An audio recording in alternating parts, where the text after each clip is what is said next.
ইসরায়েলের দিকে দিকে এখন শুধুই ধ্বংস।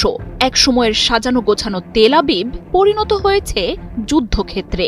এমন নজিরবিহীন ধ্বংসযজ্ঞ আগে কখনোই দেখেনি ইসরায়েলিরা। ইরানের ছোড়া শত শত মিসাইলের অংশ পড়ে আছে ইসরায়েলের বাড়িঘর আর রাস্তাঘাটে। দেশ জুড়ে বাজছে সাইরেন। তবে এখানেই শেষ নয়। ইসরায়েলের সব স্থাপনাতেই আরও ভয়ঙ্করতম আঘাত হানবে ইরানের মিসাইল, এমন হুঁশিয়ারি দিয়েছে দেশটির বিপ্লবী গার্ড বাহিনী। নেতানিয়াহুর দেশটিতে জাহান্নামের দরজা খুলে দেয়া হবে বলে প্রতিশ্রুতি দিয়েছে বাহিনীটি। 400-র বেশি ব্যালিস্টিক মিসাইল আর শত শত ড্রোনের আঘাতে এখন প্রায় ধ্বংসের দ্বারপ্রান্তে দাঁড়িয়ে ইসরায়েল। শুনশান রাস্তাঘাটে কোনো জনপ্রাণীর চিহ্ন নেই। সাইরেনের অবিরাম শব্দে মাটির নিচের বাংকার, গ্যারেজ আর সুড়ঙ্গে আশ্রয় নিয়েছেন ইসরায়েলি বাসিন্দারা। যুদ্ধের মাত্র 7 দিনে ইসরায়েলের এমন পরিণতিকে কেবল শুরু বলে জানিয়েছে ইরান।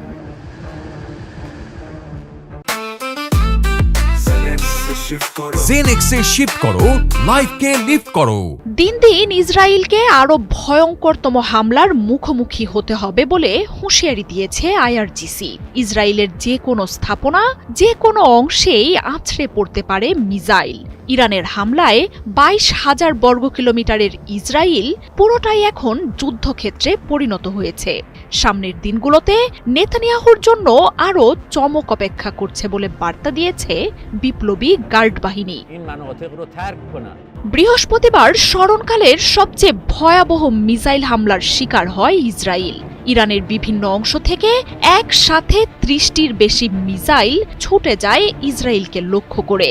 তেল আবিবের অভিজাত এলাকা থেকে শুরু করে দেশ জুড়েই আছড়ে পড়ে এসব মিসাইল। ক্ষেপণাস্ত্রের তাণ্ডবের ভয়াবহতায় শিউরে ওঠে গোটা ইসরায়েল।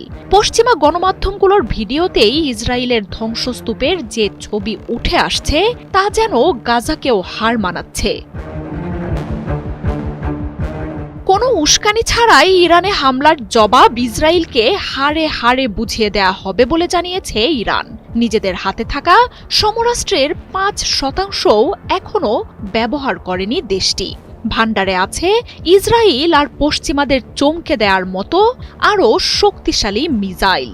ইসরায়েলের কোনো জায়গায় আর নিরাপদ নেই জানিয়ে বাসিন্দাদের নিরাপদ আশ্রয়ে সরে যাওয়ার বার্তা দিচ্ছে ইরান। জানিয়েছে আকাশ প্রতিরক্ষা এখন সম্পূর্ণ অকার্যকর আর ইসরায়েলের আকাশ এখন সম্পূর্ণ ইরানের দখলে। যত দিন প্রয়োজন তত দিন ইসরায়েলে হামলা চালিয়ে যাওয়ার ঘোষণা দিয়েছে ইরান। আত্মসমর্পণ তো দূর, যুদ্ধ কখন বন্ধ হবে সেই সিদ্ধান্তও ইরান নেবে বলে জানিয়ে দিয়েছে দেশটি। সুদে আসলে হিসেব চুকিয়েই নেতানিয়াহুকে ইরানে হামলার পরিণাম বুঝিয়ে দেয়া হবে, এমনটাই বার্তা দিয়েছে আইআরজিসি।